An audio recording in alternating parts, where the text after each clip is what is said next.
სააღდგომო ნობათი მოხუცებისთვის ლაგოდეხში მცხოვრები ახალგაზრდა სოციალურ კამპანიას აგრძელებს. აღდგომის ბრწყინვალე დღესასწაულთან დაკავშირებით იგი ნობათს აგროვებს, რათა გაჭირვებულ ოჯახებს დაეხმაროს.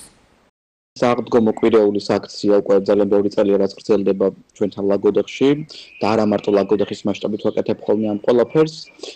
წინა დღეებში, აღდგომის წინა დღეებში ვწერ ხოლმე პოსტს, თუ ვინმე სურვილი ექნება რომ დაეხმარონ შეჭრებულ ოჯახებს, კონკრეტულად აქ მე მაქვს ხოლმე გაცვლილი მოხუცები, იმიტომ რომ მათ არ შეუძლიათ ამ ფუფუნებაში ცხოვრება, რომ თქვათ გამოაცხონ ის აღდგომასთან დაკავშირებული პასკა შეღებონ კვერცხები, რადგან მათ ჯანმრთელობის მდგომარეობა არ უწყობთ ხელს და ზოგადად აქცენტი მაქვს ხოლმე გაკეთებული მოხუცებზე.